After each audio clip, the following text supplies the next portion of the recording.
The European Union is facing pressure from environmentalists and lawmakers to attach conditions to state aid packages to protect climate goals, as countries pump cash into ailing firms and polluting sectors during the coronavirus pandemic.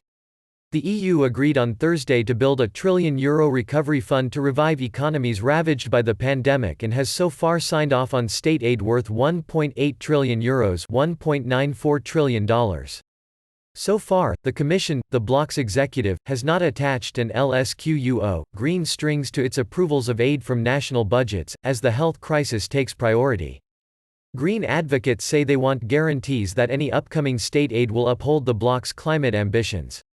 We cannot afford to make the same mistake we did after the financial crisis of 2009 and use public money to invest in the economy, without taking into consideration Green Deal objectives, Pascal Canfin, a French EU lawmaker who chairs European Parliament's Environment Committee, told Reuters.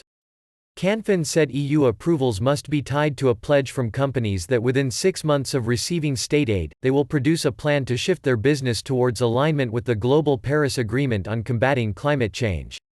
The bloc's chief executive, Ursula von der Leyen, said on Thursday the new €1 trillion package being drafted for review around mid-May would boost her Green Deal plan to cut EU net emissions to zero by 2050, without giving further details.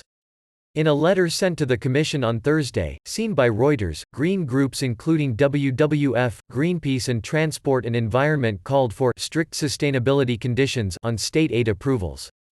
High-carbon industries should only get support if they set climate targets, pledge to spend more on low-carbon assets, or shut down polluting ones, they said. We are dismayed that the Commission so far appears to be unwilling to fully utilize the single most powerful instrument it has at its disposal to steer the direction of the recovery, its state aid vetting powers, the letter said. Asked on Friday why it hadn't attached green strings to state aid approvals, the Commission said its 27 member states already have the option to add extra criteria to their support packages. It is up to member states to decide if they wish to grant state aid and to design measures in line with EU state aid rules and their policy objectives, such as enabling the green and digital transformation of their economies, a Commission spokeswoman said. So far, few have. Last week, Austrian Environment Minister Leonor Gewessler said state aid for Austrian airlines should be conditional on climate measures. State aid already signed off by the EU for Danish and Swedish airlines does not attach green strings. It is absolutely clear that if you leave it to this and LSQUO, one-by-one situation, the Green Deal project will lose, Matthias Buck, head of European energy policy at think tank Agora Energiewende, told Reuters.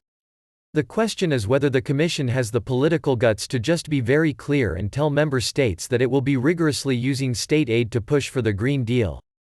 According to Buck, the state aid framework should block subsidies for activities that would thwart climate goals, for example, installing gas heating systems which could still be running in 30 years' time, when EU emissions should have reached net zero.